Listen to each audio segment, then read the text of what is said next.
Good morning.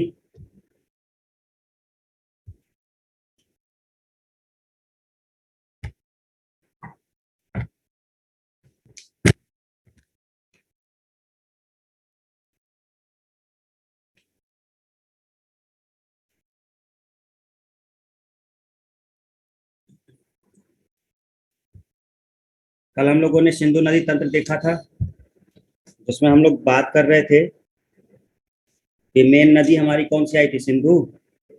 और फिर उसकी सहायक नदियां एक झेलम आ रही थी। झेलम किस में जाके मिली थी? चेनाब में।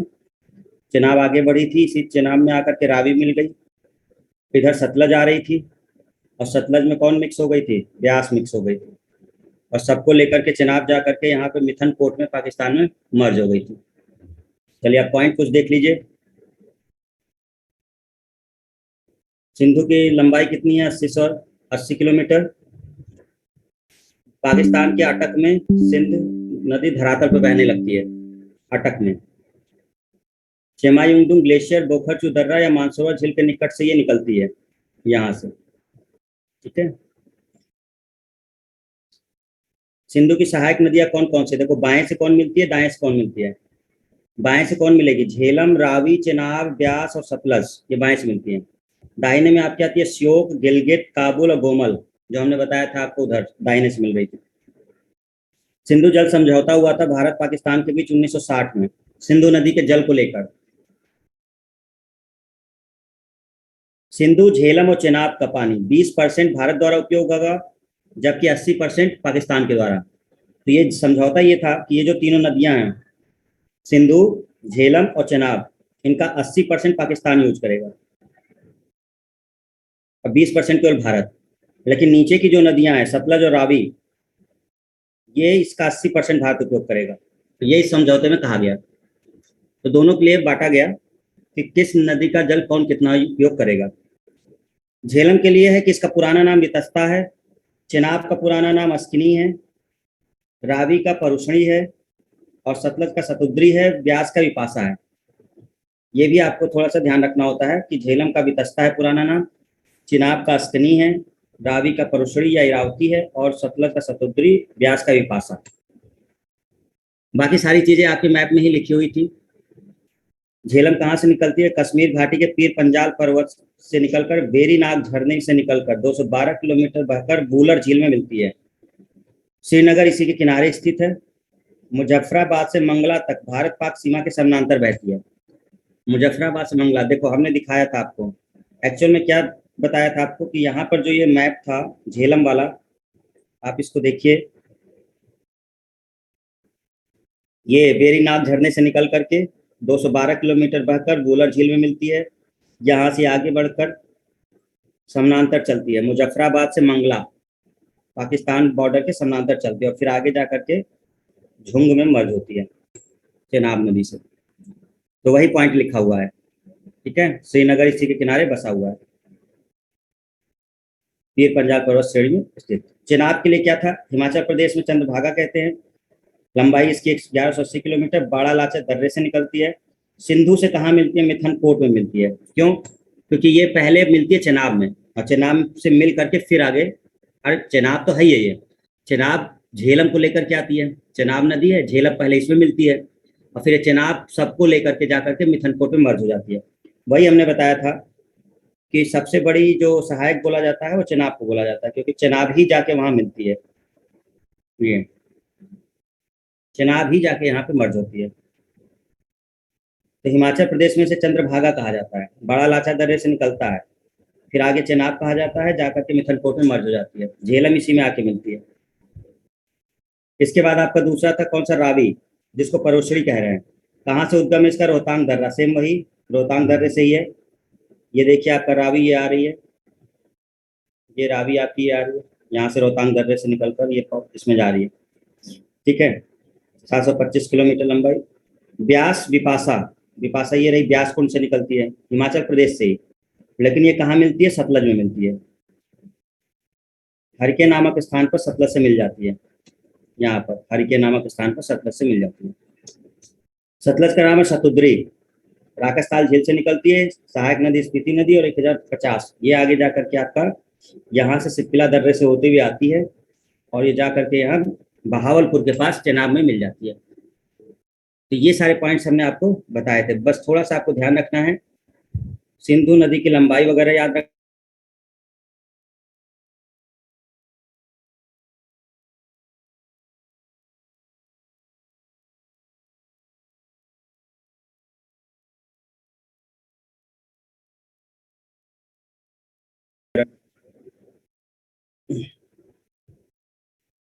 तो अभी हम क्या पढ़ रहे थे, हिमालयन रिवर पढ़ रहे थे,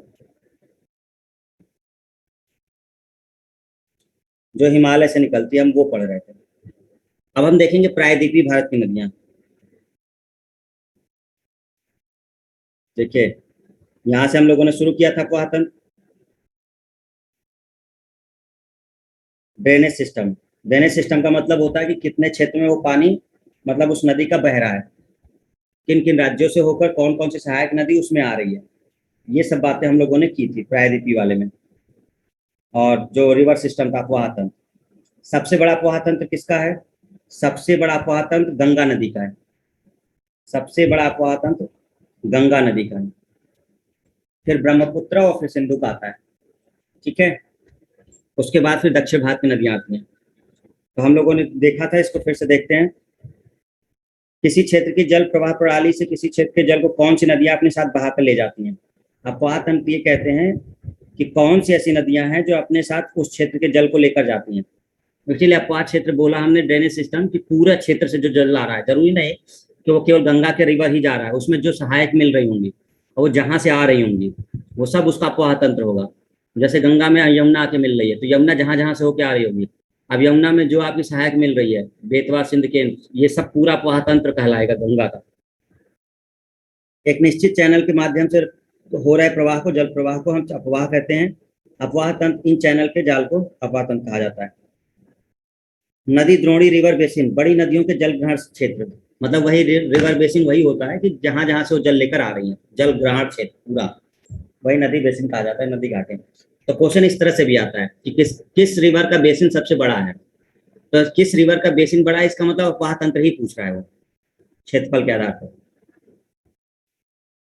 जल संभर किसे कहते हैं? वर्षा के जल का संग्रहण करना एवं श्रावण को आपका जल संभर कहा था। दो तरह से नदियों का वर्गीकरण किया था हमने, हिमालय, इसका हम बात कर चुके।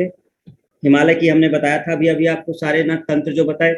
पूर्ववर्ती नदी है, पूर्ववर्ती मतलब हिमालय के उत्थान से जो पहले होती है, तिब्बत के मानसरोवर झील के पास से निकलकर टेथिस भूसन्नति में गिरने वाली, जैसे ब्रह्मपुत्र, सिंधु और सतलज, ये सब आपकी पूर्ववर्ती नदी कही जाती हैं, गंगा वगैरह ये सब। इन नदियों के बेसिन बहुत बड़े हैं, सदा नीरा है, वर्ष भर जल रहता है, युवावस्था में है, ये अभी नई है, इसलिए अपर्दन करती है, पहाड़ वगैरह को काट देती हैं। इनके साथ पर्याप्त मात्रा में अवसाद आते हैं, जलोढ़ अवसाद, जिनसे जलोढ़ मिट्टी का निर्माण होता है। जलोढ़ लेकर आती हैं अपने साथ अवसाद वगैरह, प्रेसिपिटेशन, इसीलिए इनसे क्या होता है, जलोढ़ मिट्टी का निर्माण होता है। विसर्पों का निर्माण होता है, मतलब ये मेंड्रिंग तरह की चलती हैं, ऐसे ऐसे चलती हैं, ये इस तरह से भी नदियां चल के बहती हैं। मार्ग बदल लेती हैं, मार्ग भी बदल जाता है इनका। तीन नदी तंत्र जो मेन है, सिंधु, गंगा, ब्रह्मपुत्र। ठीक है, तो ये मेन बात हुई थी। यहाँ पर अब हम पढ़ते हैं प्रायद्वीपीय नदियों को, दो भाग में बांटा जाता है, समझ गए? दक्षिण भारत की तरफ जब जाएंगे हम, बंगाल की खाड़ी में गिरने वाली और अरब सागर में गिरने वाली। अधिकांश पूर्व की तरफ जाती है, मतलब जो बंगाल की खाड़ी में गिरती है। जल विभाजक पश्चिमी घाट है। जल विभाजक का मतलब कि जो पूर्व की तरफ गिरती हैं इधर, और उधर जो पश्चिम की तरफ गिरती है, उनके बीच पश्चिमी घाट है।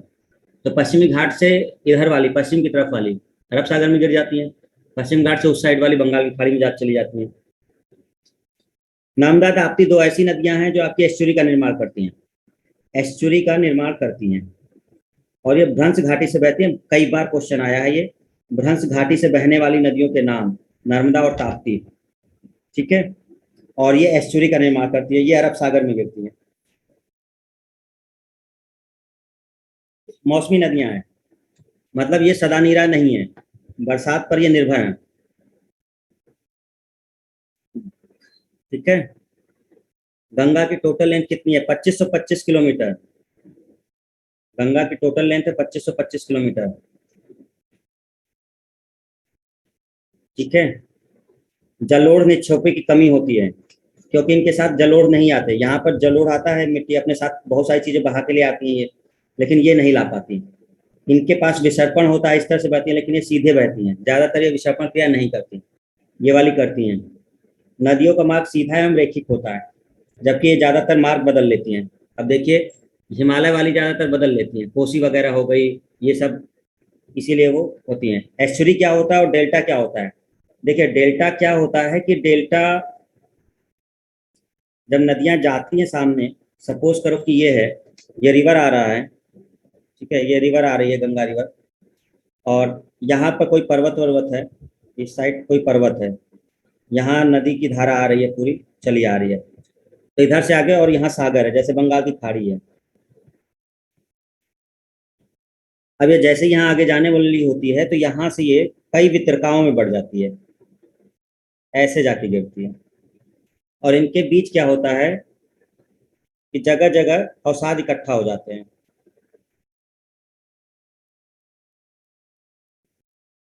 निक्षेप अपने साथ जो लेके आई होती है वो सब इकट्ठा कर देती है बीच बीच में, और ये उसकी धारा है, इन्हें वितरिका कहते हैं। और फिर ये आगे जा करके सारी यहाँ बंगाल की खाड़ी में गिर जाती है। तो ये जो बीच में ये इकट्ठा हुआ, ये सब जो निक्षेपण हुआ इधर, यही पूरा डेल्टा होता है।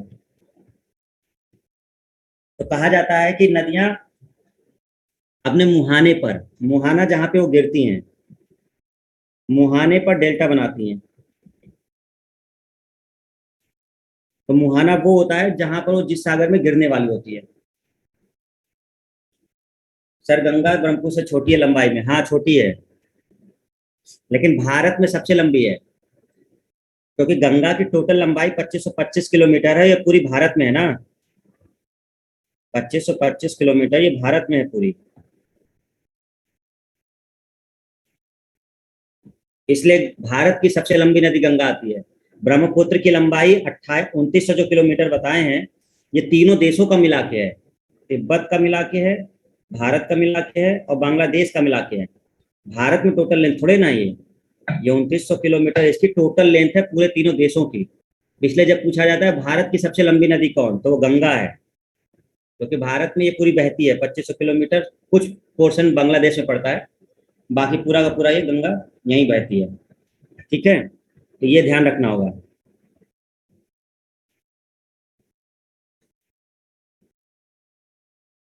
तो डेल्टा क्लियर हो गया। तो डेल्टा अपने मुहाने पर बनाती हैं नदियां जो आती हैं वो।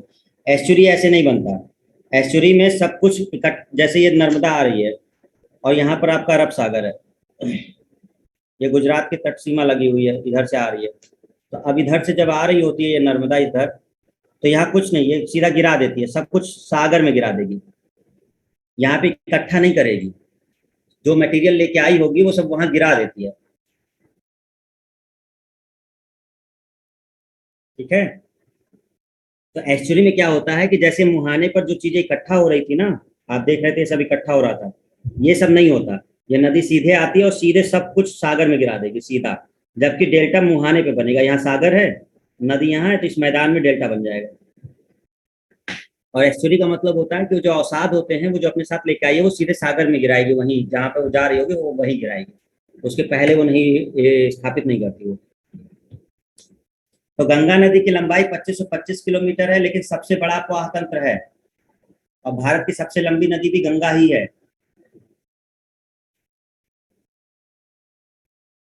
अब दो तरीके थे हमारे, बंगाल की खाड़ी में गिरने वाली और अरब सागर में गिरने वाली। तो ये नदियां आपको हैं, ये जो लिखे हैं, हम ये मैप से पढ़ेंगे तो ज्यादा अच्छा रहेगा। देखिए, ध्यान से इसको देखिएगा सब लोग।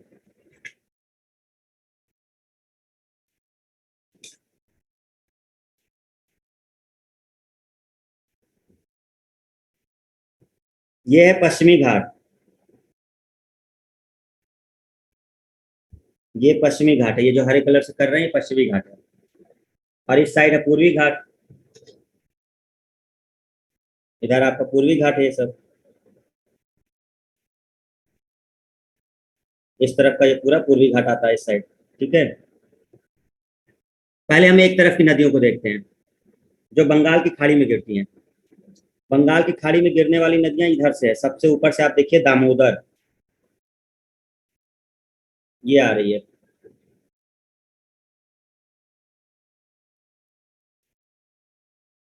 दामोदर, ठीक है। दामोदर आके इधर गिर रही है। दूसरी स्वर्ण रेखा,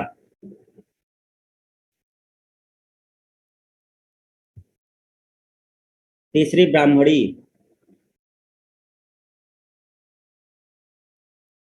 चौथी महानदी,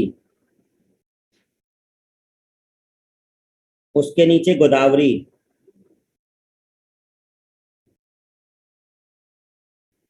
और नीचे आइए कृष्णा, पेन्नार, पलार, कावेरी, वैगई, ताम्रपर्णी। ये सारी नदियां बंगाल की खाड़ी में गिरने वाली नदियां हैं। ये जितना इधर का बनाया हमने, ये सब बंगाल की खाड़ी में गिरती है। आपको ऊपर से ध्यान देना है। सबसे ऊपर कौन है? दामोदर है। फिर कौन सी है? स्वर्णरेखा है। फिर कौन सी है? ब्राह्मणी है। फिर कौन सी है आपकी? महानदी है। फिर कौन सी है आपकी? गोदावरी। इसके बाद कौन सी है? कृष्णा। फिर पेन्नार, पलार, कावेरी, वैगई, ताम्रपर्णी। अगर आप मैप को याद रखते हैं तो आपको ये काम भी याद हो जाएगा। अगर पूछ लिया कि बंगाल की खाड़ी में गिरने वाली नदियों का उत्तर से दक्षिण क्रम बताइए, उत्तर से दक्षिण, तो आपको इस तरह से बताना होगा, नीचे साइड। उत्तर से दक्षिण क्रम नीचे की तरफ बताना होगा। अब उसमें से कोई चार ऑप्शन ही देगा वो आपको। अगर आपको मैप याद है तो आपको सबकी पोजीशन पता होगी, ठीक है। तो यहां से अगर हम लोग देखते हैं इसमें, तो अब जरा आप देखिए यहाँ पर, हमने स्वर्ण सबसे ऊपर दामोदर देख लिया, फिर हमने देखा स्वर्ण रेखा, फिर हमने देखा ब्राह्मणी, फिर है महानदी, फिर है गोदावरी। अब सबसे ज्यादा जानते हो क्या पूछा जाता है जब ऑप्शन देते हैं? तो वो ज्यादातर ये महानदी, मेन मेन नदियां देते हैं। महानदी दे देते हैं, गोदावरी दे देते हैं, कृष्णा दे देते हैं, कावेरी दे देते हैं, इनमें से कोई दे देते हैं। वैसे आपको सारे याद रखने हैं, बट ये चार के बारे में डिटेल से पता होना चाहिए। ये चार नदियों के बारे में आपको डिटेल जानकारी होनी चाहिए।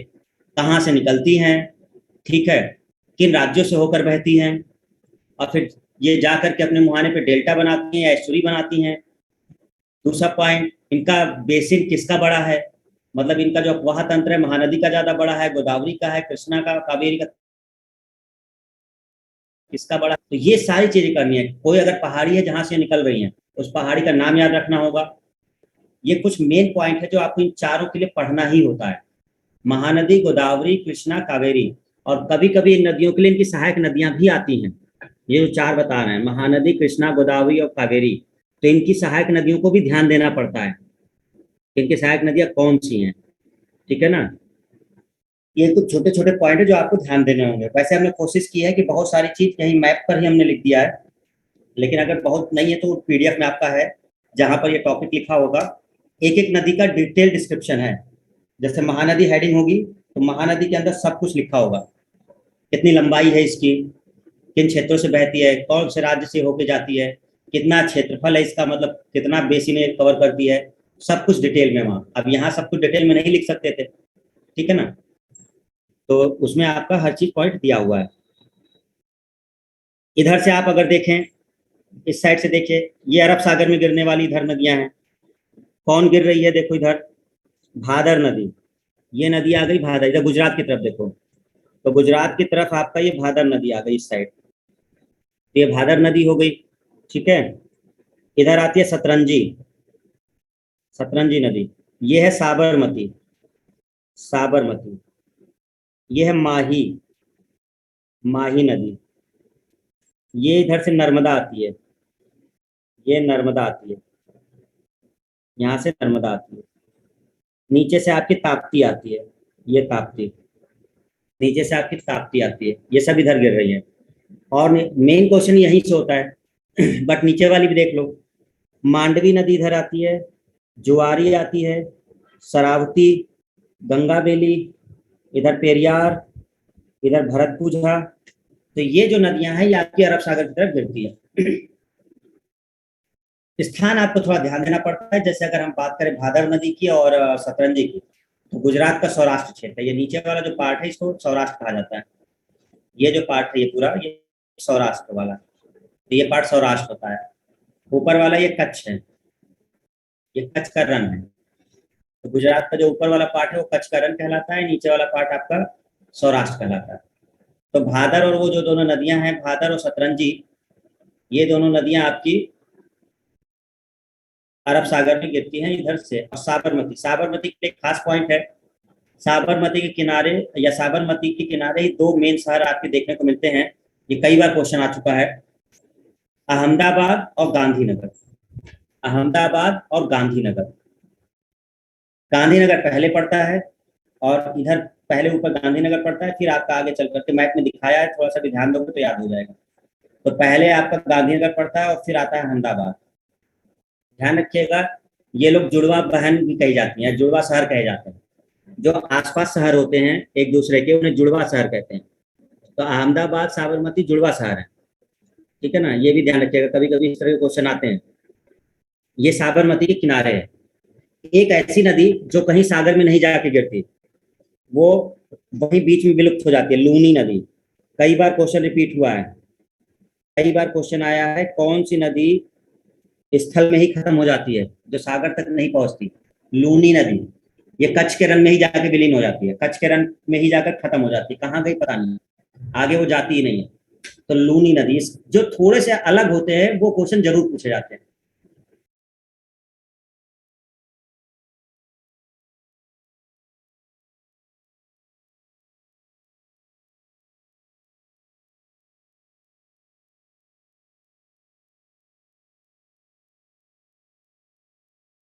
किनारे आपका सांबर झील है। लूनी नदी जहां पर है वहीं पे आपका सांबर झील, यहीं से आगे बढ़ती है लूनी नदी, सांबर झील से ही आगे बढ़ती है। तो ये सारे पॉइंट आपको ध्यान रखने हैं। ठीक है, तो लूनी नदी के लिए क्लियर हो गया सबको? लूनी नदी के लिए खास बात, ये ना तो अरब के सागर में गिरती है, ना ये बंगाल की खाड़ी में गिरती है। अरावली पर्वत श्रेणी से निकलती है, कच्छ के रण में जाकर विलीन हो जाती है, सांभर झील से होते हुए ये आगे बढ़ती है। ठीक है, दूसरा पॉइंट, साबरमती की अगर बात करें, साबरमती, तो साबरमती भी राजस्थान में जो जगह है मेवाड़, साबरमती नदी के लिए मेवाड़ जो जगह है वहां से ये आती है, इधर से निकलते हुए ये पहुंचती है यहाँ से। ठीक है, साबरमती नदी। धेवर झील, ये था सांभर झील। लूनी नदी के लिए क्या था? सांभर झील। और इसके लिए क्या है? धेवर झील। राजस्थान का जिला पड़ता है उदयपुर और ये मेवाड़ क्षेत्र पड़ता है। पहले का जो पूरा मेवाड़ अपना महाराणा प्रताप वगैरह वाला, वही तो आपका वो उदयपुर जिला में ढेबर झील से आगे बढ़ करके ये साबरमती झील आगे बढ़ती है। साबरमती झील कहाँ, साबरमती नदी कहाँ गिरती है? अरब सागर में गिरती है। कौन से दो मेन शहर हैं? गांधीनगर और अहमदाबाद। ठीक है, कहाँ से निकलती है? मेवाड़ से निकलती है, राजस्थान के जो आपका उदयपुर जिला है, और वहां पर झील है ढेबर। लूनी नदी कहाँ से निकलती है? लूनी नदी अरावली पर्वत श्रेणी से निकलती है, सांभर झील से होते हुए आगे बढ़ती है और कच्छ के रन में विलीन हो जाती है। चलिए, तीसरा पॉइंट आप जरा देखिए यहाँ पर। थर्ड पॉइंट आपका क्या है? लूनी नदी हो गया, साबरमती हो गया। माही नदी, माही नदी, ये रही माही नदी। माही नदी का जो उद्गम है ये रहा आपका, यहाँ से उद्गम होता है। क्या है ये है विंध्य पर्वत श्रेणी, महाराष्ट्र, सॉरी एमपी में विंध्याचल पर्वत श्रेणी जो है, वही विंध्य पर्वत श्रेणी ही स्थान है इसका, माही का। वहां से निकल करके आगे बढ़ती है और फिर जा करके ये खंभात की खाड़ी की तरफ गिर जाती है। असल में अरब सागर से ही खंभात की खाड़ी जुड़ी हुई है। तो ये खंभात की खाड़ी यहाँ पर पड़ती है, खंभात की खाड़ी, खंभात इधर पे, तो यहीं आकर के गिर जाती है, फिर वो आपका अरब सागर में आता है। ठीक है, तो ये तो बात हुई आपके माही नदी के लिए। नर्मदा को आप देखिए जरा ध्यान से। नर्मदा का ये रहा उद्गम, इधर इधर रहा, यहाँ से आ रही है। तो यहाँ से चलते हुए ये आगे बढ़ती है नर्मदा, ये नर्मदा यहाँ से चलते हुए आगे बढ़ती है। सबसे मेन पॉइंट जो यहाँ से किया गया, जबलपुर पूछा गया, जबलपुर किस नदी के किनारे है? या तो दूसरी तरीके से है कि मतलब नर्मदा नदी के किनारे मुख्य शहर कौन सा? इस तरह से उल्टा क्वेश्चन भी।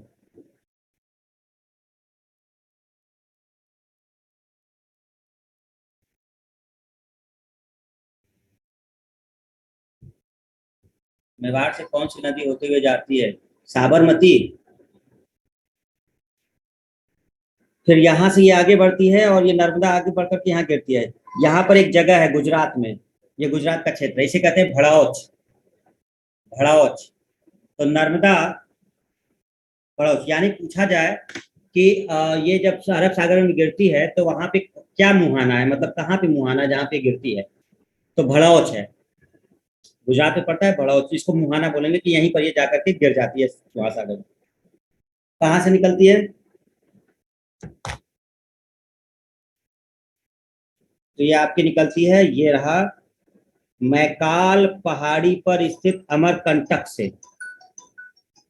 अमरकंटक, जो पीछे वाला टॉपिक पढ़ाए थे उसमें अमरकंटक बताए थे आपको। तो ये अमरकंटक से निकलती है, भड़ौच के पास खंभात की खाड़ी में जल गिराती है, भ्रंश घाटी में बहती है।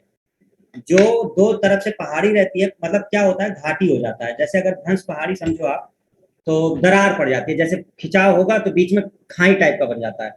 एक तरफ ऐसे दीवार खड़ी रहती है पहाड़ी की, एक तरफ ऐसे रहती है, और बीच में घाटी रहती है। ठीक है, तो वो उस तरह से उसी में से होकर के वो बहा करती है। क्लियर? भ्रंश घाटी। रुकिए दिखाते हैं भ्रंश घाटी कैसी होती है।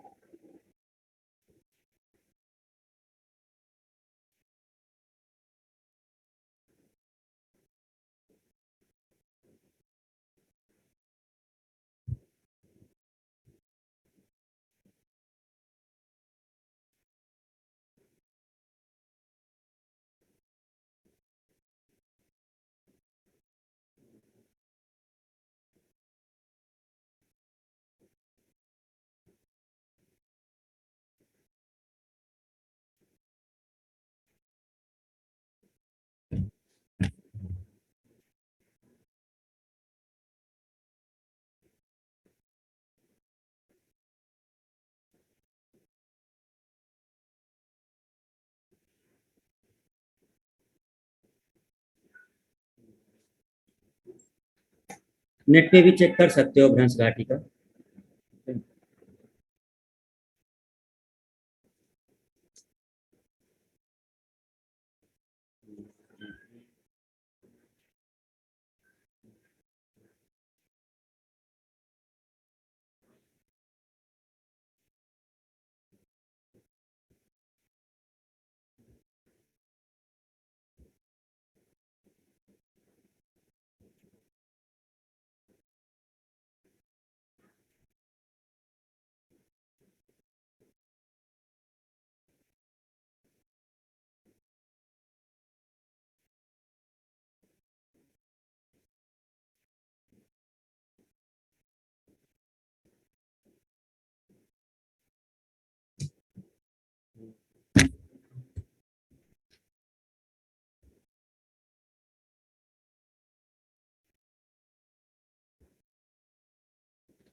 नेट ही काम नहीं कर रहा।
ये है रिफ्ट वैली, भ्रंश घाटी।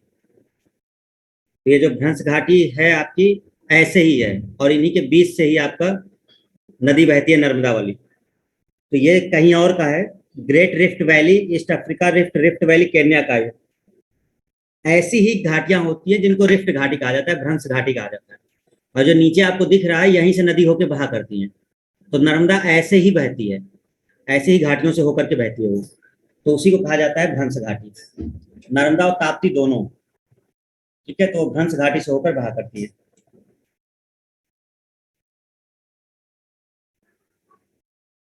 आप देखोगे तो इस तरह से वो सारे वैसे ही फ्लो कर रहे होंगे, जैसे ये वाला है, तो अब ये नदी फ्लो कर रही है। ठीक है, ये ये भ्रंश घाटी से होकर ही नदियां आपकी जाती हैं, फ्लो करते हुए।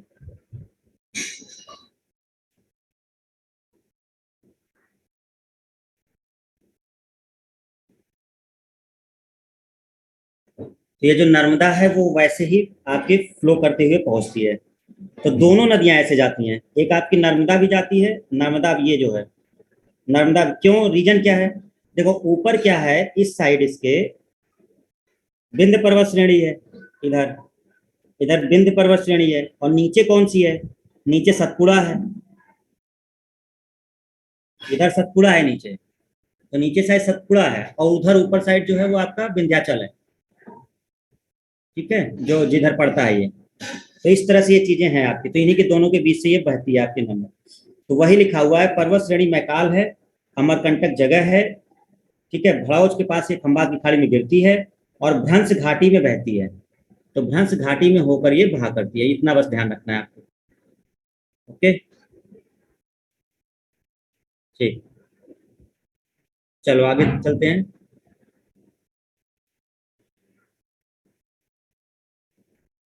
अब ताप्ती की जब बात होती है, तो ताप्ती भी भ्रंश घाटी में बहती है। सबसे खास बात कि ताप्ती भी बहती है भ्रंश घाटी से, नीचे वाली, ये रही ताप्ती। और इसका उद्गम सतपुड़ा पहाड़ी में है। इसका उद्गम कहाँ है? सतपुड़ा वाले में। ठीक है, इसका उद्गम सतपुड़ा वाले में है, यहाँ से। ये जो महादेव है, इसके आगे महादेव पहाड़ी है, और आगे जाते हो तो मैकाल है सब ये सतपुड़ा के ही पार्ट, लेकिन छोटी छोटी पहाड़ी हैं। तो मैकाल पहाड़ी इधर हो गया, महादेव हो गया, और ये पूरा सतपुड़ा का ही पार्ट है। ये जितना पड़ता है ये सतपुड़ा पड़ता है पूरा, यहाँ से यहाँ तक सतपुड़ा। उसी में महादेव, उसी में मैकाल, और यहीं पर सतपुड़ा में ही आपका यहाँ से ताप्ती निकला करती है, और आ करके ये सूरत के पास, अब इसका मुहाना सूरत के पास है। या ये क्वेश्चन आता है कि किस, कौन सा शहर ताप्ती नदी किनारे, तो सूरत। भड़ौज के पास आपका नर्मदा गिरा रही थी, और सूरत जो है वो ताप्ती नदी के किनारे। छोटे छोटे पॉइंट आपको ध्यान रखने हैं। तो इधर के बस मेन यही नदी है। अगर आपको हम कहें कि सबसे ज्यादा किनको याद करना है आपको, तो आपको ये ताप्ती से लेकर बार बार अगर रिवाइज करना है, तो आपको इतना ही रिवाइज करना होता है अरब सागर वाले में। इसको पढ़ना होता है डिटेल से, और बार बार इसके क्वेश्चन लगाने होते हैं। क्वेश्चन यही से आते हैं।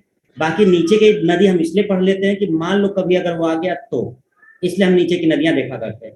क्वेश्चन पॉइंट ऑफ व्यू से इतना अगर आप तैयार कर लेते हैं, तो आपका लगभग अरब सागर में गिरने वाले से काम हो जाता है।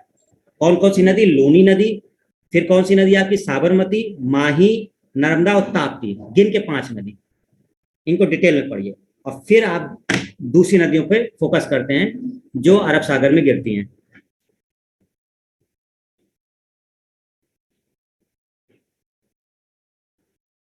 ठीक है, चलो नीचे देखते हैं। पश्चिमी घाट में देखिए, पश्चिमी घाट में क्या पॉइंट है स्टूडेंट। अब यहाँ पे छोटे छोटे जो नदियां लिखी हैं उनके बारे में समझना। ये मांडवी गोवा से निकलती है, मांडवी गोवा से है। मांडवी और जुआरी ये गोवा में पड़ती है। तो अगर पूछा जाएगा कि मांडवी और जुआरी कहाँ की नदियां हैं, आप ध्यान रखेंगे गोवा ब्रैकेट में लिखा हुआ है, समझ जाइएगा कि ये दोनों नदियां गोवा से निकलती है, जिसमें से मांडवी ज्यादा इंपॉर्टेंट है गोवा की। यहाँ पर आपका जलप्रपात भी बना हुआ है। ठीक है ना, मांडवी नदी पे जलप्रपात भी है। कर्नाटक से कौन सी दो निकल रही है? शरावती और गंगावेली। कर्नाटक वाले से दो निकल रही है, शरावती और गंगावेली, जो जाकर के अरब सागर की तरफ गिर रही है। नीचे जो पेरियार लिखा हुआ है और भरत पूजा लिखा हुआ है, ये दोनों केरल की हैं। पेरियार और भरत पूजा। केरल की सबसे लंबी नदी भरत पूजा है, पेरियार नहीं है। क्यों? क्योंकि आपको बार बार पेरियार याद रहता है, तो अगर पूछा जाता है तो आप टिक भी पेरियार कर देते हैं। अब जो चीज जितना ज्यादा याद है तो उसमें कंफ्यूजन भी होता है। क्वेश्चन जैसे ही आता है आप सीधे पेरियार नहीं, भरत पूजा है, केरल की सबसे लंबी नदी भरत पूजा है। ठीक है, तो इधर से हमने देखा कि दो नदियां केरल की हैं, पेरियार भरत पूजा। कर्नाटक की दो हैं, शरावती और गंगा बेली। गोवा की दो हैं, मांडवी और जुआरी। ठीक, बाकी ऊपर आपने देख ही लिया जिसकी बात हमने की थी। चलो एक एक करके जरा आप डिटेल देख लो। ताप्ती को हमने ऊपर बताया आपको। अब यहाँ पे थोड़ा सा जो मेन नदियां हैं उसका डिटेल हमने मैप पे ही दे दिया है, क्योंकि वो क्वेश्चन बनते हैं तो आप यहीं से याद कर सको। ताप्ती नदी, पहला पॉइंट, एस्चुरी बनाती है। बिल्कुल सिंपल याद कर लो, ताप्ती नदी एस्चुरी बनाती है। कहाँ से निकलती है? सतपुड़ा में, महादेव पहाड़ी से। सतपुड़ा पर्वत श्रेणी में, ये सतपुड़ा है, इस सतपुड़ा पर्वत श्रेणी में जो महादेव पहाड़ी है वहां से निकलती है। क्यों? क्योंकि इसके आगे मैकाल है। ये है सब सतपुड़ा के ही पार्ट। सतपुड़ा बहुत पर्वत श्रेणी लंबी है, उसी में एक पहाड़ी है आपका महादेव, तो महादेव पहाड़ी से निकलती है। बैतूल पठार, देखिए अंतर समझाया था। अगर ये 1000 मीटर की ऊंचाई है तो 1000 मीटर की ऊंचाई से अगर कोई जाता है ऊपर तो वो पर्वत होता है। 1000 मीटर के नीचे रह जाता है तो पहाड़ी होती है। नीचे रह गया तो पहाड़ी रहती है। पठार जो होते हैं वो ऊपर होते हैं लेकिन वो सपाट होते हैं, ऐसे सीधे जाते हैं वो। समझ रहे पॉइंट? मतलब इनमें अंतर ये है कि अगर आप कोई देखेंगे तो यहाँ से जो ये पहाड़ी हो गया और यहाँ से जाकर के ये पर्वत हो गया, और जब ये पठार होता है तो वैसे। अब इसकी अगर हम रेंज मान लें तो ये करीब मान लेते हैं 1000 मीटर। तो 1000 मीटर के ऊपर जो जाता है उसको पर्वत कहते हैं। 1000 मीटर के ऊपर जो रहता है वो जनरली पर्वत होता है। 1000 मीटर के नीचे जो होता है वो पहाड़ी होती है, ये पर्वत होता है। पठार जो होते हैं वो ऊपर हो सकते हैं 1000 मीटर से ऊपर, लेकिन वो सपाट होते हैं। उनकी चोटी ऐसे नहीं होगी, न्यूक्लियर ऐसे नहीं होगी, वो एकदम सपाट समतल टाइप के होते हैं पठार। ऐसे खूब दूर तक ऐसे पठार समतल जाएंगे। ये अंतर है इनमें, ठीक है ना। तो यहाँ से ये महादेव पहाड़ी पर बैतूल पठार से निकलती है, ये महादेव पहाड़ी है। अब इसी महादेव पहाड़ी पे क्या होगा कि वो काफी दूर तक समतल चला गया होगा। हमने ये कहा कि जरूरी नहीं है कि पठार 1000 मीटर के ऊपर से ही हो। पठार की बस खासियत होती है कि ये समतल होते हैं, ठीक है ना। ये 1000 मीटर ऊपर से भी होते हैं और 1000 मीटर के नीचे भी होते हैं। बहुत सारे पठार बहुत ऊंचाई पर नहीं होते। सतपुड़ा के दक्षिण में अपनी भ्रंश घाटी में बहती है। दूसरा पॉइंट हो गया, एस्चुरी बनाती है।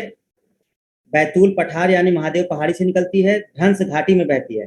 और कौन सी भ्रंश घाटी? दो पड़ती है, सतपुड़ा जनता, ये नीचे वाले में बहती है। देखो, अब क्योंकि विंध्याचल तो ऊपर है ना, तो ये बहती है, ये सतपुड़ा ये रही, और इसी के नीचे ये है अजंता। यहाँ पर्वत वाले में हमने आपको पढ़ाया था। तो एक तरफ सतपुड़ा है और एक तरफ अजंता है, इन्हीं के बीच घाटी से बहती है। तो इसी में हम कहते हैं कि ये कौन सी भ्रंश घाटी से बहती है? सतपुड़ा और अजंता, ठीक है। इस पे कौन कौन सी परियोजनाएं हैं? उकाई, काकरापार जल विद्युत परियोजनाएं बनाई गई है ताप्ती नदी पर।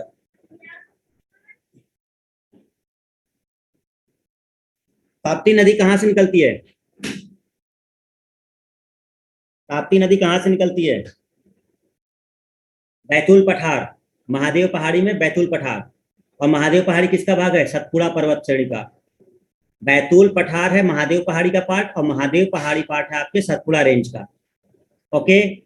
कौन सा शहर ताप्ती नदी के किनारे है? सूरत। ताप्ती डेल्टा बनाती है, एस्चुरी बनाती है, एस्चुरी बनाती है। किस भ्रंश घाटी में बहती है? सतपुड़ा और अजंता की भ्रंश घाटी में बहती है। कौन सी परियोजना बनाई गई है? उकाई परियोजना, काकरापार परियोजना। सारे इंपॉर्टेंट पॉइंट यहाँ लिखे हुए हैं, आप इतना ही पढ़ लेते हो तो आपका वैसे भी सब हो जाएगा जितना यहाँ लिखा है। दूसरा इसमें नर्मदा, दूसरी इंपॉर्टेंट नदी नर्मदा, जिसके बारे में हमने आपको बताया। ये रही नर्मदा, यहाँ डिटेल दे दिया है। एमपी, महाराष्ट्र और गुजरात में बहती है। एमपी से तो निकलती ही है, एमपी से तो निकलती ही है ये। यहाँ जब नीचे आती है ना तो यहाँ ये महाराष्ट्र का एरिया पड़ता है, थोड़ा सा ये बाउंड्री महाराष्ट्र का पड़ता है इधर, और फिर ये गुजरात में निकल जाती है। तो ये जो एरिया महाराष्ट्र का पड़ता है, इस वजह से ये महाराष्ट्र में कंसीडर होती है। तो एक तो ये एमपी से निकलती ही है, तो एमपी से महाराष्ट्र पहुंचती है, महाराष्ट्र से आपका ये गुजरात। तो ये 3 पॉइंट इसका। कहाँ से निकलती है? मैकाल पहाड़ी, ये रही पहाड़ी मैकाल, अमरकंटक, और ये पार्ट है आपका किसका? यहाँ से सतपुड़ा आगे बढ़ करके मैकाल पहाड़ी उसी का पार्ट होता है। कहाँ गिरती है? अरब सागर में गिरती है, भड़ौच के पास। तो इसका मुहाना कहाँ पर है? भड़ौच है मुहाना। तो भड़ौच के पास खंभात की खाड़ी में जल गिराती है, खंभात की खाड़ी में जल गिराती है, एस्चुरी बनाती है।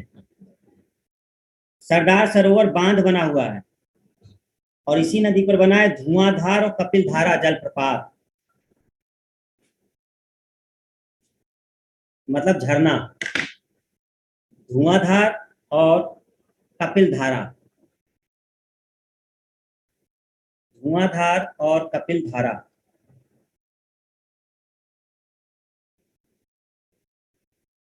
ठीक, दो नदियां हमने बताई आपको। दो नदियों के नाम बताइए जो एस्चुरी बनाती है। दो नदियों के नाम बताइए जो एस्चुरी बनाती है।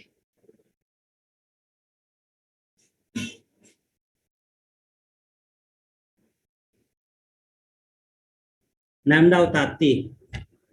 नर्मदा किस भ्रंश घाटी में बहती है? नर्मदा किस भ्रंश घाटी में बहती है? Rift valley.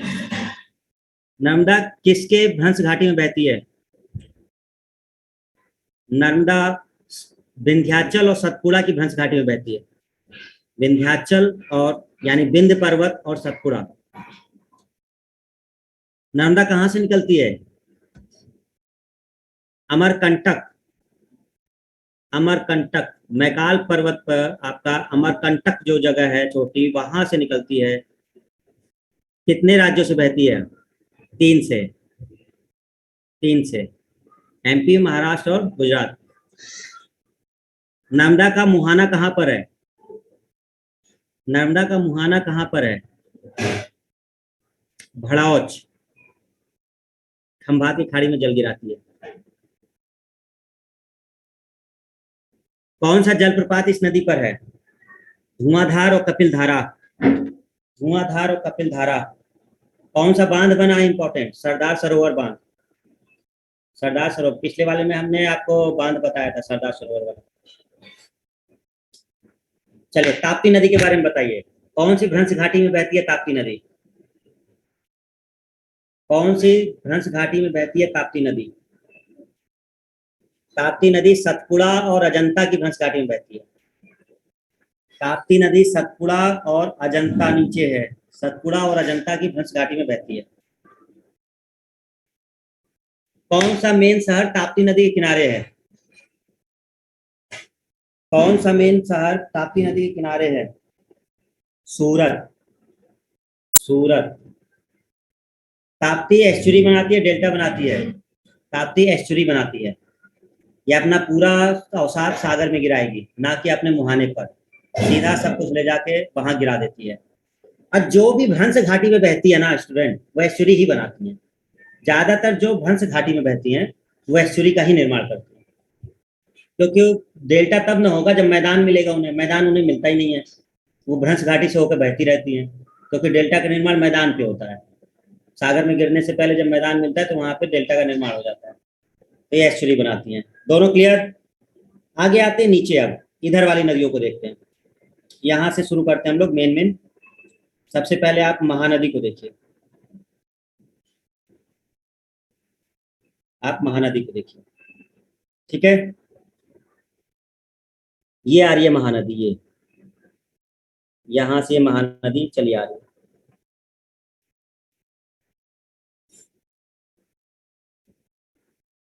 छत्तीसगढ़ का एरिया पड़ता है ये छत्तीसगढ़ का एरिया पड़ता है इधर। ये जो एरिया है ये छत्तीसगढ़ का पड़ता है इधर। छत्तीसगढ़ और एमपी बॉर्डर ही समझ लो, ये बिल्कुल बॉर्डर होता है एमपी और छत्तीसगढ़ का। तो यहाँ पर आपका छत्तीसगढ़ का जब हम देखते हैं इधर, तो अमरकंटक की चोटी इधर भी है, फैला हुआ है ना, अमरकंटक पठार इधर भी है। तो अमरकंटक, यहाँ पे एक नाम होता है सिंघावा श्रेणी, पर्वत श्रेणी का नाम रहता है सिंघावा श्रेणी, और पर्वत चोटी है अमरकंटक। ये वही अमरकंटक जो एक एमपी में आपको देखने को मिला था यहाँ पर, ठीक है। यहाँ पर भी अमरकंटक फैला हुआ है अमरकंटक। तो अमरकंटक की चोटी से निकलती है महानदी, ये सिंघावा श्रेणी, अमरकंटक पठार, जो छत्तीसगढ़ की तरफ पड़ता है, बॉर्डर पे पड़ेगा एमपी और उसके, छत्तीसगढ़ और इसके पड़ता है, ठीक है। दूसरी बात, ये जाएगी अरब सागर में, अरब सागर में नहीं जाएगी, ये बंगाल की खाड़ी में जाएगी। ये इधर जानी है, इस तरफ जाएगी, बंगाल की खाड़ी में जाएगी। वहीं आपने क्या देखा था कि यही अमरकंटक से एक दूसरी नदी निकली थी जो कि उधर गई थी, नर्मदा। लेकिन एक दूसरी जो अमरकंटक से निकल रही है वो यहाँ आ रही है, महानदी, समझ रहे हो। तो बहुत ध्यान से याद करना, ये क्वेश्चन आता है। एक ही जगह से निकलती है अमरकंटक से, लेकिन एक नदी जाती है अरब सागर की तरफ और एक जाती है आपकी बंगाल की खाड़ी में। बस इतना ध्यान रखना कि अमरकंटक से निकल रही है, एक जाती है आपकी इधर और एक जाती है आपकी इधर। ये कभी कभी क्वेश्चन फंसा देता है।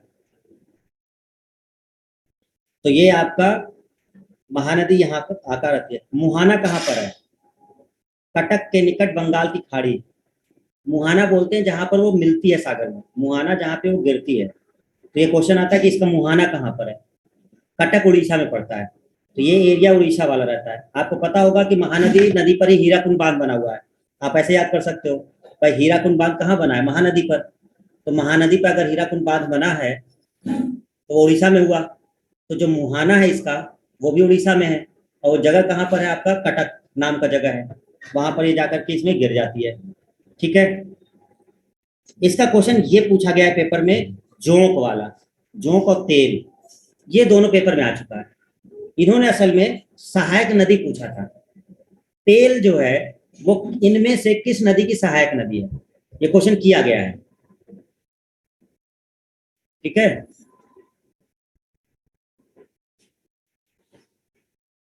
सर अमरकंटक में क्या है कि इससे नदी निकलती है? अरे यार, क्या है, क्या मतलब वो स्रोत है वहां पे।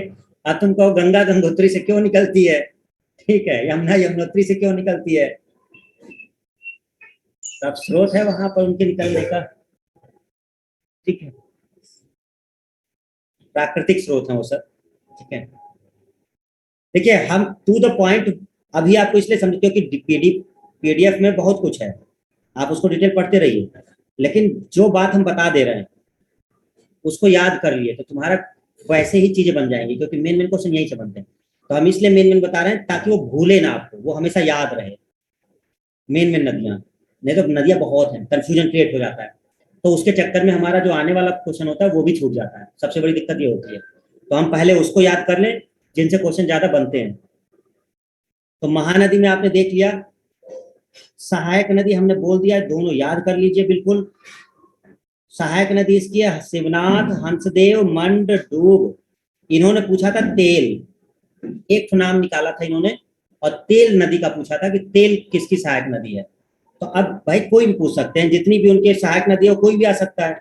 अब कोई लिखा तो है नहीं कि केवल तेल ही पूछेंगे हर बार, ठीक है। तो अब इसमें आपको ध्यान रखना होगा कि इसकी एक सहायक नदी शिवनाथ है, हंसदेव है, मंड है, डूब है, जोंक है और तेल है। दक्षिण की ओर से मिलती है, ठीक है, नीचे से मिलती है, यहाँ से नीचे साइड से मिलती है, इधर से दक्षिण से आके मिलती है। तो महानदी का क्लियर हुआ आपको मेन पॉइंट। तो जब हम लोग Mahanadi, twinkle twinkle little star, Diwakar sir ji geography में सुपर स्टार, वाह भाई वाह, क्या गाना बनाया है। कौन है, कौन बनाया है? राहुल, राहुल बनाया है, अच्छा, क्या बात है। शायरी वारी भी आती है, कविता भी आती है। तो महानदी का क्लियर हो गया, चलो। तो महानदी कहाँ से निकल गई आपकी? सिंघावा श्रेणी से निकल गई, और हीराकुंड बांध, ये तो सबको याद ही है। एक और बांध वहां पे टिकरापारा। टिकरापारा उतना ज्यादा आता नहीं है, लेकिन आप याद कर सकते हो। हीराकुंड आपका मेन है। अमरकंटक पठार है। कटक के निकट बंगाल की खाड़ी में इसका मुहाना है। बाकी जो सहायक नदियां हैं वो आपकी ये हैं। तो छोटे छोटे पॉइंट है, ये याद हो जाएंगे आपके मेन में। ठीक है, चलिए इसके नीचे जरा देखिए दूसरा, गोदावरी। अब गोदावरी को अगर आप ध्यान से देखें तो ये कहाँ से आ रही है? गोदावरी आ रही है नासिक की तरफ से, ये इधर से आ रही है। ये गोदावरी आ रही है यहाँ से, और नासिक पड़ता है महाराष्ट्र में। नासिक पड़ता है महाराष्ट्र में। ये है एक पर्वत चोटी है महाबलेश्वर, बहुत अच्छी जगह है महाबलेश्वर। कहाँ नीचे बना दिया क्या? यार त्र्यंबकेश्वर बनाना है, हम महाबलेश्वर चले गए। ऊपर आओ, पहले त्र्यंबकेश्वर पहुंचना है। नासिक जो है वो आपका है त्र्यंबकेश्वर। तो एक पहाड़ी है यहाँ पर, त्र्यंबकेश्वर की पहाड़ी, त्र्यंबकेश्वर महाराष्ट्र में पड़ता है। तो ये त्र्यंबकेश्वर की पहाड़ी पड़ती है, और यहीं से निकलती है हमारी गोदावरी नदी, महाराष्ट्र से। नासिक शहर इसके किनारे बसा हुआ है। फिर ये आगे बढ़ते हुए महाराष्ट्र से आपका छत्तीसगढ़ ट्रेवल करती है, तेलंगाना ट्रेवल करती है, और पूरा ट्रेवल करते हुए आंध्र प्रदेश, ये जो पहुंचती है मुहाने के लिए, वो आंध्र प्रदेश में पहुंचती है गोदावरी। ठीक है, जहां पर ये आती है। तो ये कहां से निकल गई? त्र्यंबकेश्वर पहाड़ी से निकली। महाराष्ट्र में कौन सा शहर बसा है? नासिक बसा है। कौन सा शहर बसा है? नासिक बसा है। ठीक है, और ये आगे बढ़ते हुए आगे चली जाती है। इसकी कुछ मेन सहायक नदियां हैं, जो सबसे इंपॉर्टेंट है वो हमने डायग्राम में दिखा दिया है, बाकी अलग से लिखी होंगी। जो ज्यादातर पूछी जाती हैं उनमें से एक पूछी जाती है इंद्रावती। इन्होंने क्वेश्चन कर रखा है, इंद्रावती किसकी सहायक नदी है? इंद्रावती गोदावरी की ही सहायक है। एक दूसरी आती है पेन गंगा नाम की, पेन गंगा, और एक आती है वेन गंगा। इसके अलावा भी हैं, कई सारी हैं। ये तीन मेन है जो आपको बिल्कुल ध्यान रखना ही रखना है, इंद्रावती, पेन गंगा और वेन गंगा। ये तीन जो है वो गोदावरी में मर्ज होती हैं, और फिर ये आगे चल करके बंगाल की खाड़ी में गिरती हैं। ठीक है ना? तो आपको हमने जगह बता दी कि कहाँ से कहाँ है। अब थोड़ा सा पढ़ लो इसको, गोदावरी में थोड़ी सी थ्योरी होगी यहाँ पर। देखिए ये है गोदावरी नदी, त्र्यंबकेश्वर से निकलती है, नासिक शहर पड़ता है, दक्षिण की गंगा कहते हैं, और इसको वृद्ध गंगा कहते हैं। वेरी वेरी इंपॉर्टेंट पॉइंट, दक्षिण की गंगा किसे कहते हैं? दो क्वेश्चन अलग अलग हैं। दक्षिण की गंगा किसे कहते हैं? गोदावरी को। दूसरा क्वेश्चन है दक्षिण भारत की गंगा किसे कहते हैं? कावेरी को।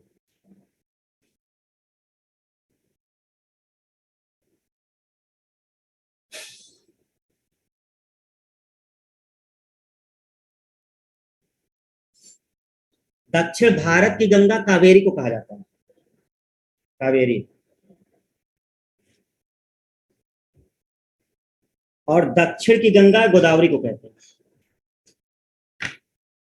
कंफ्यूज बिल्कुल मत होना, ये ऑप्शन वो लगा देते हैं, ये किया जा चुका है क्वेश्चन। जल्दबाजी में बच्चा ध्यान नहीं देता, फिर वो कहता है कि सर ये तो ये भी था, ये भी था, ये चीज। ठीक है, तो जब दक्षिण की बोला जाता है शब्द अगर है तो ये आपका है गोदावरी, और जब दक्षिण भारत शब्द अगर उन्होंने यूज कर दिया तो आप उसमें ध्यान रखेंगे कावेरी के लिए शब्द यूज होता है वो। तो गोदावरी है दक्षिण की गंगा या वृद्ध गंगा। दूसरा, त्र्यंबकेश्वर से निकल रही है, नासिक शहर बसा हुआ है। दक्षिण भारत की सबसे लंबी नदी गोदावरी। देखो अब यहाँ पे दक्षिण भारत क्यों बोल दिया? क्योंकि अगर हम पूरे भारत की बोलेंगे तो गड़बड़ हो जाएगी। भाई पूरे भारत में तो गंगा है ना। भाई अगर हम कहेंगे कि पूरे भारत की लंबी नदी कौन सी है, तो गंगा है, 2525 किलोमीटर। इसीलिए हम क्या कहेंगे गोदावरी को? दक्षिण भारत की सबसे लंबी नदी, 1465 किलोमीटर की लंबाई। दूसरे के बाद इसके बाद वो आती है कृष्णा आती है, 1400 किलोमीटर होती है। तो गोदावरी पहले आती है दक्षिण भारत में। ध्यान रखिएगा, शब्दों का खेल है बस। तो दक्षिण भारत की सबसे लंबी नदी गोदावरी है। दूसरे नंबर पे हमारी कृष्णा आती है। सहायक नदियां देखिए, 3-4 नदी हमने बताया, सबकी सहायक रखने की जरूरत नहीं है। हमने एक बताया महानदी, उसकी सहायक रख लो, एक गोदावरी की सहायक नदी रख लो, एक कावेरी का याद कर लो, और एक कृष्णा का याद कर लो। इन 3-4 नदियों की सहायक नदियां याद कर लो बस, बाकी किसी के रखने के लिए रिक्वायरमेंट नहीं है आपको। महानदी की रट लो, कृष्णा की रट लो, गोदावरी रट लो, कावेरी रट लो, इनकी सहायक नदियों को याद कर लो। ठीक है, तो यहाँ पर हम लोग देखते हैं यार मेन पॉइंट, तो आपका गोदावरी में कौन कौन सी सहायक नदियां हैं? प्राणहिता है, पूर्णा है, पेनगंगा, वेनगंगा, इंद्रावती। दो तीन तो हमने आपको यही दिखा दिया जो सबसे इंपॉर्टेंट थी, पेनगंगा, इंद्रावती और वेनगंगा। ये आपके मैप में ही है, हमने आपको यही दिखाया कि कहाँ से मिल रही है, ये आ रही है मिलके। इंद्रावती ये आ रही है इधर से पेनगंगा आ रही है और इधर से वेनगंगा आ रही है। ठीक है, तो ये तो दोनों सब यहीं आ गई। ओके, अब आते हैं कृष्णा नदी पर। जस्ट उसी के नीचे देखिए कृष्णा नदी को, त्र्यंबकेश्वर की पहाड़ी ऊपर थी। अब उसी के नीचे जब आप देखोगे मैप में तो ये है महाबलेश्वर, ये महाराष्ट्र में ही पड़ता है, ये महाराष्ट्र में ही है। तो उसी महाराष्ट्र में ही महाबलेश्वर है और यही उद्गम है कृष्णा नदी का। तो दोनों महाराष्ट्र ही हैं, गोदावरी नदी का भी महाराष्ट्र है और कृष्णा का भी महाराष्ट्र है। बहुत लंबी दूरी तय करती हैं दोनों नदियां। तो अब यहाँ से महाबलेश्वर से आकर के ये यहाँ से चलती है कृष्णा, और यहाँ से होते हुए आपका कर्नाटक, कर्नाटक में एंटर करती है, फिर आगे बढ़ के तेलंगाना वगैरह होते हुए आपका आंध्र प्रदेश पहुंचती है। तो ये आपका महाराष्ट्र से कर्नाटक ट्रेवल करते हुए तेलंगाना में एंटर करती है और फिर आंध्र प्रदेश पहुंचती है, जहां पर ये बंगाल की खाड़ी में गिरती है और डेल्टा का निर्माण करती है यहाँ पर। ठीक है, तो ये कृष्णा नदी के लिए आपका है। दूसरी सबसे लंबी नदी है दक्षिण भारत की, पहली गोदावरी है जो 1465 है और ये है 1400 किलोमीटर। तो दूसरी सबसे लंबी नदी कृष्णा है। ठीक है, चलिए इसका सहायक नदी आ चुका है पेपर में। भीमा तो नहीं पूछा गया था, इन्होंने दूसरी नदी पूछी थी इसके सहायक में। ठीक है, तो आप समझेंगे कि तुंगभद्रा, तुंगभद्रा इसी की सहायक होती है। हंगरी नाम की एक नदी है, ये पूछा गया था, हंगरी, हंगरी नाम आया था। अब बच्चे ने जिसने डिटेल में नहीं देखा था वो आंसर नहीं कर पाया, इसका रीजन क्योंकि हंगरी जल्दी आपको मैप में दिखाया ही नहीं जाता। क्यों नहीं दिखाया जाता? क्योंकि हंगरी सीधा सीधा कृष्णा की सहायक नहीं है। हंगरी, हंगरी नदी जो है, उन्होंने जब पूछा था सहायक हंगरी नदी, तो ये कृष्णा की सहायक नहीं है। असल में कृष्णा की सहायक है तुंगभद्रा। कृष्णा की एक सहायक नदी है जो नीचे से आती है, तुंगभद्रा नाम की, ये इधर से आकर के इसमें मिलती है तुंगभद्रा, और इस तुंगभद्रा में आके मिलती है हंगरी, इधर से आके हंगरी इसमें मिलती है। तो मेन नदी ये होती है आपकी ये तुंगभद्रा वाली, ये इधर तुंगभद्रा, और इस तुंगभद्रा में आके मिलती है हंगरी। इन्होंने हंगरी पूछा था तो वहां पर ये चीज था, तो ये तुंगभद्रा की सहायक है और तुंगभद्रा के साथ में मर्ज होकर के फिर जाती है कृष्णा में। तो जब इनको थोड़ा सा कंफ्यूजन क्रिएट करना होता है किसी बच्चे को, ये कि चलो देखते हैं पता नहीं इसने डिटेल में पढ़ा है कि नहीं पढ़ा है, कि रटी के आ गया है, तो फिर वो ऐसा काम करते हैं। ठीक है ना, तो उसी के लिए हमने कहा कि पीडीएफ, ठीक है ना, क्योंकि उसमें चीजें लिखी रहती हैं। अब देखो यहाँ पे जब हम कृष्णा पढ़ेंगे तो यहाँ हमने मेन मेन पॉइंट लिख दिया जो आपके पेपर में बनता है। नागार्जुन सागर बांध बना है कृष्णा नदी पर, उद्गम है इसका महाबलेश्वर महाराष्ट्र में, इसकी सहायक नदी है कोयना, कोयना महाराष्ट्र में बहती है। महाराष्ट्र में जब ये निकलता है ना महाबलेश्वर से, तो वही मिल जाती है, महाराष्ट्र में कोयना निकलती है और सीधे मर्ज हो जाती है कृष्णा में। कोयना, कोयना नदी पर बना है बांध महाराष्ट्र में, याद करो हमने बताया था।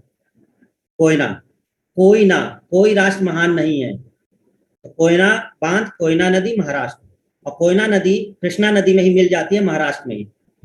फिर एक मिलती है वर्णा, एक मिलती है दूध गंगा, घाट प्रभा, भीमा, मूसी और तुंगभद्रा।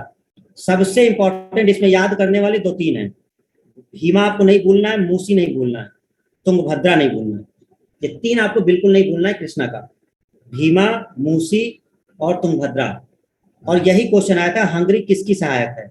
हंगरी एक्चुअल में तुंगभद्रा की सहायक है, क्योंकि यहाँ कंफ्यूजन हुई थी बच्चों को, किसी ने सीधे, क्योंकि कृष्णा अगर ऑप्शन में है और तुंगभद्रा भी है तो आप दोनों टिक नहीं कर सकते, आपको तुंगभद्रा टिक करना पड़ेगा। हाँ, एक अगर वो तुंगभद्रा नहीं देता है तो एक बार की आप कृष्णा टिक कर सकते हैं अगर ऑप्शन में है, क्योंकि ये मर्ज होकर के कृष्णा में ही जाएगी। लेकिन अगर दोनों दे दिया उन्होंने ऑप्शन, कृष्णा भी दे दिया है तुंगभद्रा भी दे दिया है, तो कृष्णा टिक नहीं कर सकते हंगरी के लिए, फिर तुंगभद्रा टिक होगा। ठीक है, तो ये हुआ है। सबसे ऊंचा निकास बेसिन, ऊंचा निकास बेसिन का मतलब होता है कि ऊपर, ऊंचा निकास बेसिन मतलब ऊंचाई पर, मतलब ज्यादा ऊंचाई से कौन आ रहा है, मतलब ऊंचाई से कौन आ रहा है, तो वो मान मतलब है उसका। इसमें लंबाई का मतलब देखो, कंफ्यूजन क्रिएट मत करना अपना। आप सोचोगे थोड़ी देर पहले सर आपने गोदावरी बताया 1465 किलोमीटर, और अभी आप बता रहे हैं कृष्णा 1400 किलोमीटर, और ऊपर से कह रहे हैं कि सबसे ऊंचा निकास बेसिन कृष्णा का है। जी हाँ, लंबाई नहीं पूछी जा रही है, कितनी ऊंचाई से गिर रहा है वो, ऊंचा पहाड़ी पर कितना ऊंचा है। जरूरी थोड़े ना, मान लो ये पहाड़ी है, अब इस पहाड़ी में सपोज करो गोदावरी ये इसी हाइट से गिर रही हो, गोदावरी यहीं से जा रही हो सकता है आपकी कृष्णा ऊपर से निकल रही हो, यहाँ से जा रही हो। तो ये है निकास बेसिन ऊंचा का मतलब, इसका लंबाई से कोई लेना देना नहीं है, ठीक है ना। तो इसलिए कंफ्यूजन क्यों क्रिएट होता है कि जैसे ही वो ऐसा कोई क्वेश्चन पूछते हैं तो बच्चा बिना समझे आंख मुंह के गोदावरी लगा देता है, क्योंकि उसको क्या पता है सबसे लंबी नदी है, और सबसे लंबी नदी है तो मतलब इसका सबसे ऊंचा भी निकास बेसिन होगा। नहीं, लंबाई होता है कहाँ तक बह रही है वो, बेसिन होता है कितने ऊपर से वो आ रही है, कहाँ उसका उद्गम है, पहाड़ से गिर रही है, वो हाइट होती है। ठीक है, चलिए ये समझ में आया। तो सबसे ऊंचा निकास बेसिन है ये। तो ये हमने एक नदी आपको डिफाइन किया, महानदी वाला, एक डिफाइन किया हमने आपको गोदावरी वाला, एक हमने आपको डिफाइन किया कृष्णा। ध्यान रखिएगा, कृष्णा और गोदावरी के बीच का दोआब क्षेत्र बहुत उपजाऊ है। आपको हमने जब विजयनगर साम्राज्य पढ़ाया था, याद आ रहा है, मारा मारी हुई थी, यही सब दोआब क्षेत्र हैं।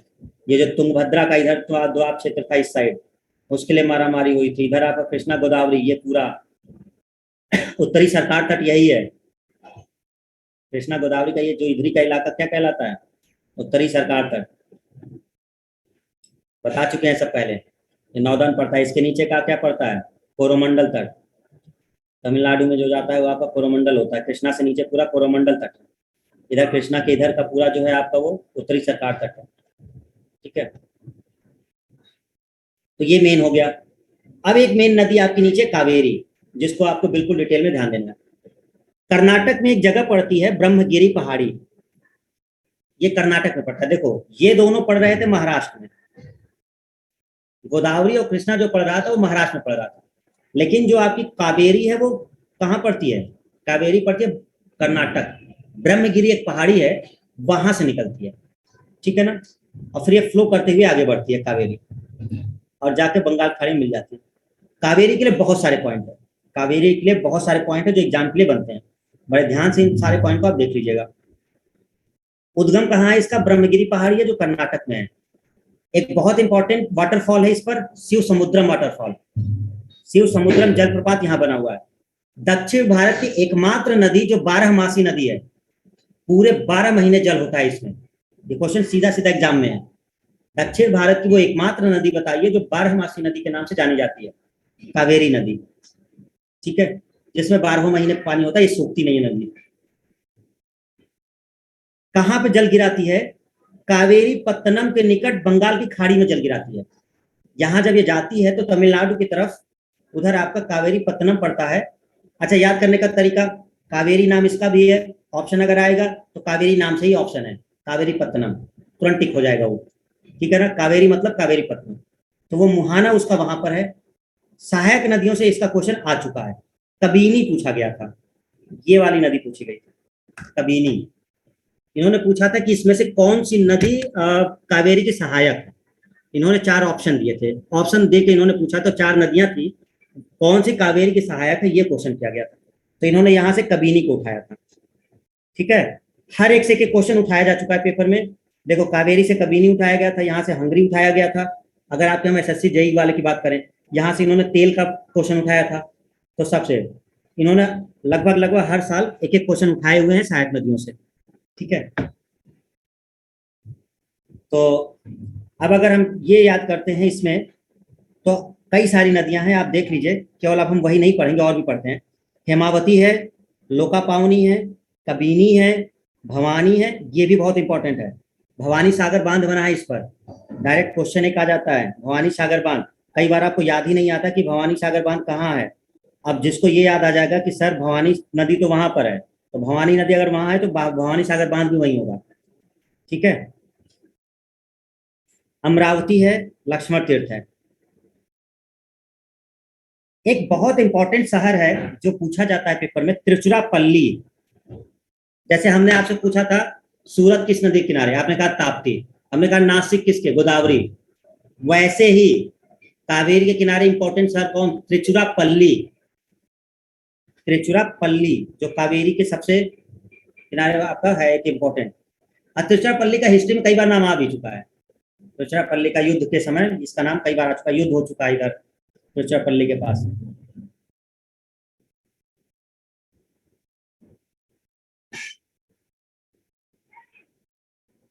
कावेरी के अपवाह क्षेत्र को rice bowl of South India कहते हैं। दक्षिण भारत का धान का कटोरा या चावल का कटोरा।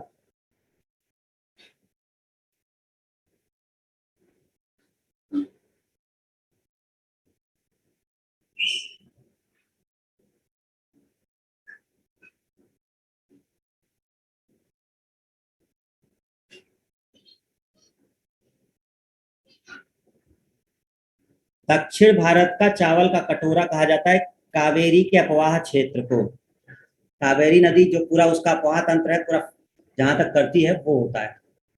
ठीक है, दक्षिण भारत का। असल में इधर एक और पड़ता है, कुट्टानाड नाम का एक जगह पड़ता है ना, वहां बहुत होता है। तो वो कुट्टानाड, तो चावल का कटोरा ही है वो। एक जगह पड़ती है कुट्टानाड, मेन जहाँ पे ज्यादा होता है, केरल में ही है।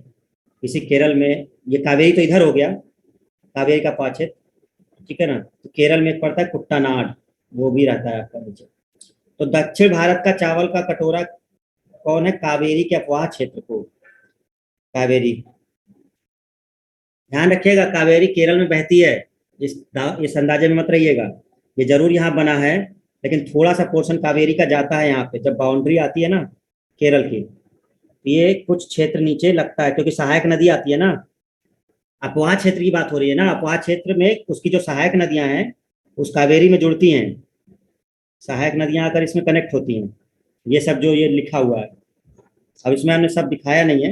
ये हेमावती, लोकापावनी, कबिनी, भवानी, अमरावती, लक्ष्मण तीर्थ, अब ये सारी जो होती है वो कनेक्ट होती है। तो अपवाह क्षेत्र बोलते हैं जो सारी नदियां लेकर आती हैं सबको, जरूरी नहीं कि वो नदी जाए ही वहां। जो भी अपवाह तंत्र में आता होगा वो कंसीडर हो जाता है। तो ये सबसे इंपॉर्टेंट आपकी यहाँ पर थी। सबसे पॉइंट जल्दी जल्दी बताइएगा, देखिए इतनी देर में आपने क्या दिमाग में गया। कृष्णा नदी का उद्गम स्थल, कृष्णा नदी का उद्गम स्थल त्र्यंबकेश्वर या महाबलेश्वर। कृष्णा नदी का कौन होगा, त्र्यंबकेश्वर होगा कि महाबलेश्वर होगा। महाबलेश्वर होगा, ठीक है। गोदावरी का, सर गोदावरी उसके ऊपर तो है। कहाँ पूछ रहे हैं सर, नीचे महाबलेश्वर है ऊपर त्र्यंबकेश्वर है। ठीक है, तो त्र्यंबकेश्वर हो जाएगा। देखो नासिक लिख रहा है, अरे नासिक तो शहर है, हम पहाड़ी पूछ रहे हैं जहां से गिरता है वो। त्र्यंबकेश्वर पहाड़ी है, नासिक तो शहर जो उसके किनारे बसा हुआ है। त्र्यंबकेश्वर की पहाड़ी उद्गम स्थल है। कावेरी का उद्गम स्थल कौन है, एक दूसरी पहाड़ी है उसी के नीचे। आते जाइए, यहाँ पर शायद हमने इधर नहीं लिखा है, बगल में लिखा है इसका, इधर लिखा है ये चीज लिखी है। असल में ये ब्रह्मगिरी यहाँ यही है, तो वो यहाँ लिख दिया है, ठीक है ना। ये ब्रह्मगिरी है, ये कर्नाटक में पड़ता है, ध्यान रखिएगा। ये दोनों महाराष्ट्र में पड़ते हैं, ये दोनों यहाँ। दो नदियों के नाम बताइए जो एस्चुरी बनाती है। दो नदियों के नाम बताइए जो एस्चुरी बनाती है, डेल्टा नहीं बनाती, वो एस्चुरी बनाती है। दो नदियों के नाम बताइए जो एस्चुरी बनाती हैं। सर नर्मदा और ताप्ती, सर नर्मदा और ताप्ती। देखो गोदावरी लिख रहा है, कहाँ गई, कौन है ये, गोदावरी कहाँ से आ गया इसका नाम। दो ही तो नदी बताए जो एस्चुरी बनाती है इतने में, मतलब गिन के 7-8 नदी बताए जो सबसे इंपॉर्टेंट है। तुम अगर वो भी नहीं याद करोगे तो भगवान मालिक है भैया। हमने गिन के 7-8 इंपॉर्टेंट नदी बताई जो रटना है बिल्कुल, उसमें भी तुम कंफ्यूजन क्रिएट करोगे, कैसे काम चलेगा। ठीक है, कौन सी नदी स्थल में ही विलीन हो जाती है, सागर तक पहुंचती ही नहीं है। कौन सी नदी सागर तक पहुंचती ही नहीं है, स्थल में ही विलीन हो जाती है। लूनी नदी, ठीक है। कौन सी नदी कर्क रेखा को 2 बार काटती है,